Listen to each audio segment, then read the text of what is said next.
ආදරණීය හුස්මක වෙලී ආදරණීය හැඟුමක්.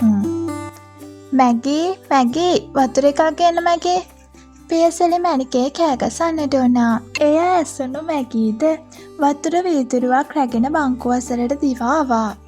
ඇය වතුර ටිකක් ගෙන උත්තරාගේ මුහුණ ගෑවේ කලබලයෙන්. පුතේ දැන් කොහොමද? මේක බීලා ඉන්නකෝ. අත්තම්මා උත්තරාව බංකුව මත පහස ලෙස ඉඳවමින් කීවා. උත්තරා ඒ දුන් වතුර වීදුරුවෙන් උගුරක් දෙකක් පී අත්තම්මා දෙස බැලුවා. මගේ පුතාට අසනීපයක්ද? අත්තම්මා උත්තරාගේ හිස අත ගාමින් ඇහුවා. නෑ අත්තම්මා, කැරකෙල්ලක් වගේ දවස් 2-3ක්ම තිබ්බා. ඔය ඉතින් මට නිකමටවත් කිව්වද? බලන්න මැගී. අත්තම්මා උත්තරාගේ මුහුණ අතගා කීවා. සුදු මැණිකේ හරි හැටි කන එකක්ද? ඇඟට පණක් එපෑ. අත්තම්මා. උත්තරා පියසිලි මැණිකේගේ දෑදින් අල්ලමින් කතා කළා. කියන්න පුතේ. අපි ගෙට යන්ද? යන්. මැගී මේක ගන්න, මං සුදු මැණිකෙක් එන්නම්. පියසිලි මැණිකේ වතුර වීදුරුව මැගී අතට දී උත්තරා සමග ගෙතොල්ට ගියා. ඉන්පසු රාත්‍රී ආහාර වේල සඳහා මැගී සුප් එකක් පිළියෙල කළේ උත්තරා සඳහාමයි. යහන මතට ගිය උත්තරාගේ හිතේ තිබූ කුහුල වැඩි වෙන්නට වූයේ ඇයට විඩෙන් විඩේ ආක්ලාන්ත ගතිය නිසා. ඇය තේනු කහට මේ නොකියා සිටීමට වග බලා ගත්තේ ඔහු බිය වේ යයි සිතූ නිසා. පෙරදා උත්තරාට සිදු වූ දේ නිසා පසුදා උදෑසනම පියසිලි මැණිකේ උත්තරාගේ නිදන කාමරයට ගියේ ඇයව බැලීමට. ඇය කාමරයට යන විටත් උත්තරා ඇඳෙහි නොසිටි නිසාවෙන් පියසිලි මැණිකේගේ හිත කලබල වුණා.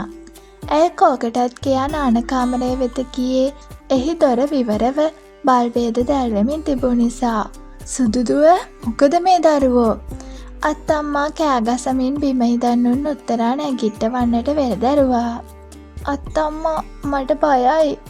ඇයි මැණිකේ, මොකද උනේ කියන්නකෝ, නැගිටින්නකෝ. උත්තරාගේ පොර ඌ දෑස් දෙස බලා අත්තම්මා කතා කළා. ඇය උත්තරා කැටුව නාන කාමරයෙන් එළියට විත් ඇයව ඇඳෙහි හාන්සි කළා. මොකද පුතේ උනේ?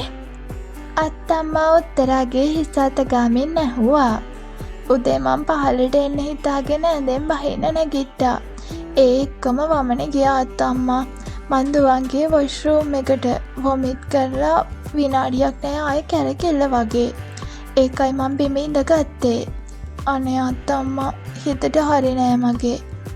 උත්තරා කියූ දෙය අසා උන් පියසිලි මැණිකේගේ ඉහේ මලක් පෙපුණා.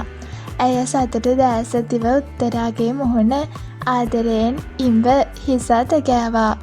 මගේ රත්තරන්ට රත්නත්තරේ පිහිටයි. අත්තම්මාගේ හැසිරීම උත්තරාගේ සිතේ ප්‍රහේලිකාවක් ඇතිවන්නට වුණා. අත්තම්මා, ඇයි මේ? ඇඳුමක් දාන් එන්න, අපි ඩොක්ටර් කෙනෙක් ළඟට යන්. අත්තම්මා සංසුන් ලෙස කතා කළා. උත්තරාගේ හිත එහෙම දුවන්න පනින්නට වුණා. නමුත් ඇය අත්තම්මා කී ලෙසට සැරසී වෛද්‍යවරයෙක් හමුවීමට අත්තම්මා සමග ගියා. එන්න අත්තම්මා. වෛද්‍යවරයා හමුවට ගිය උත්තරාත් අත්තම්මාත් ඔහු සෙනහවකින් පිළිගත්තා. ඔහු තේනකගේ පැරණි මිතුරෙකු වූ නිසාවෙන් ඔහුත් පියසිලි මැණිකේ හට අත්තම්මා යනුවෙන් කතා කළා. මොකද අත්තම්මා, අසනීපයක්ද? අත්තම්මා වෛද්‍යවරයා හමුවීමට හේතුව කියා සිටියා. ඇය උත්තරාගේ පෙරදා සිට තිබූ තත්ත්වයන් වෛද්‍යවරයා සමග පැවසුවා. ඔහුගේ උපදෙස් පරිදි උත්තරා පරීක්ෂණ කිහිපයකට භාජනය කළා. ඒවායෙහි ප්‍රතිඵල පත්‍රිකා බැලූ වෛද්‍යවරයා උත්තරා දෙස බලා කතා කළා. තේනුකගේ වයිෆ් නේද? ඔව් ඩොක්ටර්. උත්තරා සංසුන් හඬින් කතා කළා. බය වෙන්න දෙයක් නෑ. රිපෝට් සේරම පොසිටිව්. හැබැයි ඔන්න අත්තම්මා ඔයාලට වැඩ වැඩි වෙන්න යන්නේ. කන්ග්‍රැචුලේෂන්ස් අත්තම්මා. she is pregnant. දැනට 2 months. වෛද්‍යවරයා පැවසූ දෙයින් උත්තරාගේ දැස් නළල මත රැඳුණා. ඇය හට දැනුණ සතුට කියා නිම කළ නොහැකි වුණා. හිතේ ඇති වූ හැඟීම් එක පොකුරට විසිකිරීමට ඇයට අවැසි වුණා. ඩොක්ටර්?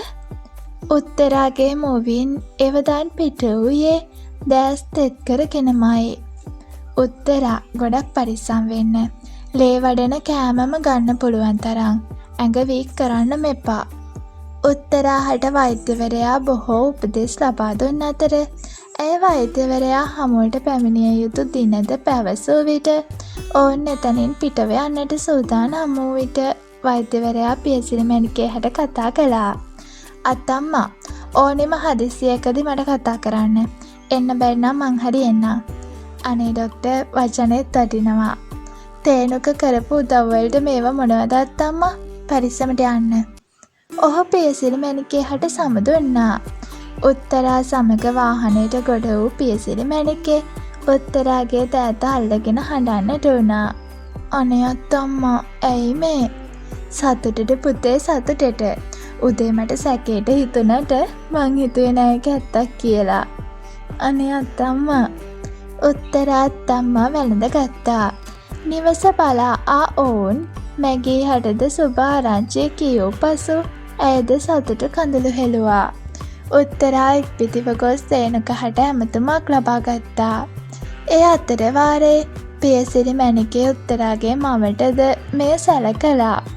හලෝ උත්තරා, කී පාරක් කෝල්ස් ගත්තද? කොහෙද ගියේ? තේනුක කේන්තියෙන් උත්තරාහට කතා කළා. ඉතින් යාළුවනේ, කතාව ඊළඟ කොටසින් අපි ඉක්මනින් හමුවෙමු. මේ කතාව රචනා කළේ අපේ සදී නංගි. ඉතින් කතාව ගැන ඔයාලට හිතන දේ පහලින් කමෙන්ට් එකකින් දාන්න යන්න. ගිහින් එන්නම්. මං ඔයාලගේ සුකිරි.